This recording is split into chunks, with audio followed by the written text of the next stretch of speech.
Welcome to the Freedym Show. This is the daily show featuring 10-minute usable, practical, and just amazing advice from the world's best lifestyle entrepreneurs, experts, coaches, authors. And it's not just about the money, it's about the freedom. And I am Ryan Lee. I'm your host, your teacher, your coach, your mentor, the founder of Freedym.com, the leading online education platform for freedom-minded people just like you. And if you want a special gift, I'm all about giving nice free goodies. Just text the word freedom, that's F-R-E-E-D-Y-M, to the number 33444. That is F-R-E-E-D-Y-M to 33444 for a very special gift. Now today, I'm excited for this one. This is going to be a little different than some of the other episodes and shows we've done. Michael Hauge is our guest. He is the founder of Story Mastery, Mastery.com. For over 40 years, he's been a story script consultant, a Hollywood script consultant, and a story expert. He's worked with every major film studio. He's been doing this for 40 years.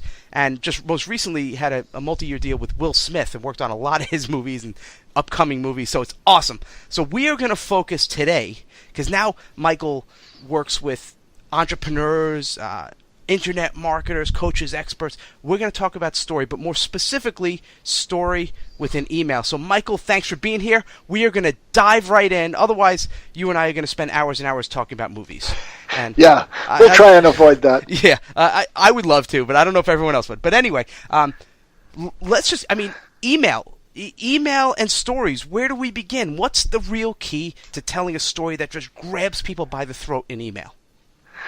Well, I think the first thing is to understand exactly why you're using a story and what that story has to do first and foremost. And this applies to movie stories, to novels, to emails for internet marketers, to public speakers, whatever. And that is, you've got to understand that your primary objective is to create emotion, to give the people reading the story or listening to the story an emotional experience.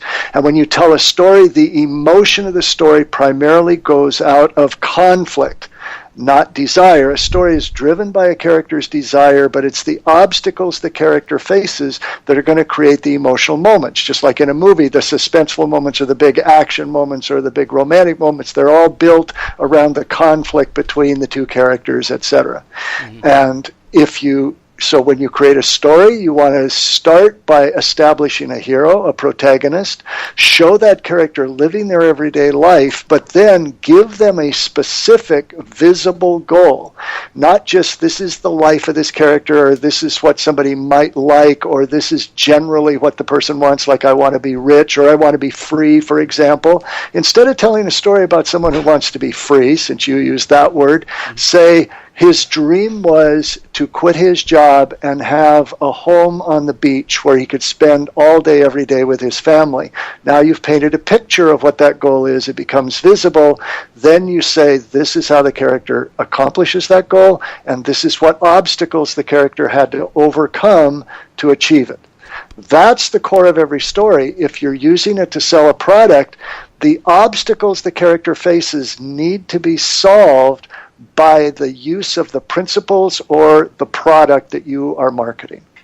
So let's kind of be practical for a minute. In terms of an email, maybe I don't have that much space to do an email. Maybe it's not a specific sales letter, it's just a communication. So maybe I'm a personal trainer and I want to send an email to my list, kind of get them excited about some things happening. Do you always recommend stories? And how is it possible to tell, kind of short stories in email? Does it always have to follow this process?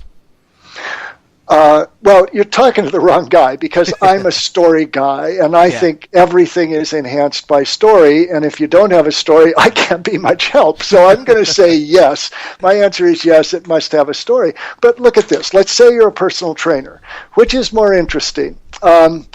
In this email, I want to tell you how to reduce your body fat by 10%, or let me tell you about Sam, whose doctor said you're 30 pounds overweight and he had 6 months to get in shape. Mm-hmm. And he had no idea why. Now, which of those stories are probably going to draw you more? You want to find out what happened to Sam. So then, very quickly, you could say, and when I met Sam, I said to him, we can do this. It just takes 3 basic steps. That's the end of your story. And then the promise at the end is click here and I'll tell you the 3 steps, or buy this and you'll know the 3 steps, or let me guide you through this 3 steps as a coach, or whatever it is. But Sam had to lose 30 pounds and whatever it was I said. And as I started working with him, we were able to accomplish that goal in just 3 months. Let me tell you how. Yeah, no, that's a short story. Right. And I'm a huge fan of stories, and I always weave in stories. What do you recommend for someone who's like, Ryan, I don't know how you come up with all these stories. And by the way, mine are always true. I never make stuff up. Any practical advice for finding inspiration to tell a story?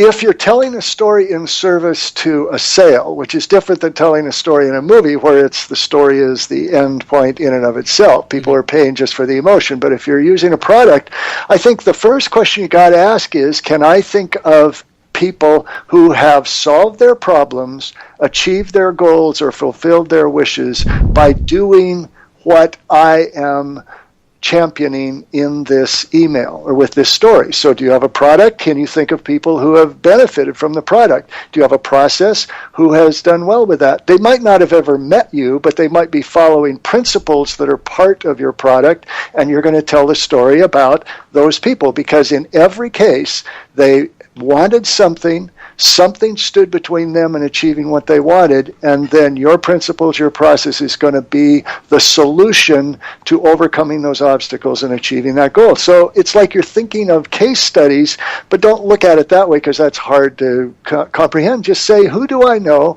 that's successfully accomplished a goal in the way that I think people should?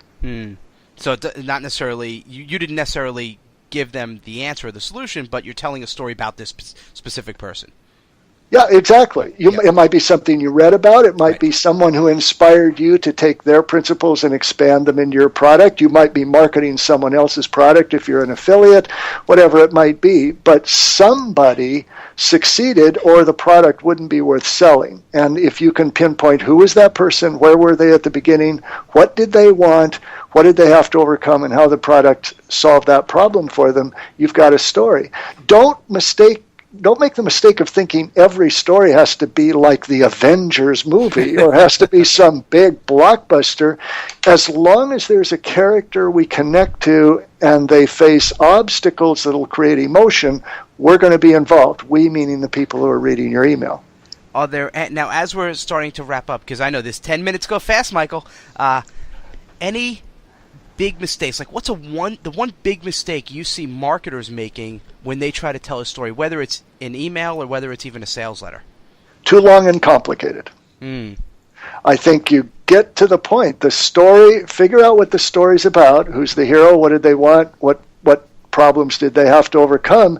And stay with those things. We don't need to know everything about the background of the character. We don't need to know all the aspects of their lives. We need to know what is germane to that story. If you can avoid those tangential things and stay with the spine of the story, which is the character wants the goal and this is what they had to overcome, you're going to sharpen your story, and the interest and the way you sustain your reader is going to increase dramatically. Yeah, I love it. Michael, I appreciate you being on here. I know you're a busy guy. You're probably writing some more scripts right now as we speak. So for everyone listening, if you want to learn more about Michael, again, just go to Story Mastery. That's StoryMastery.com.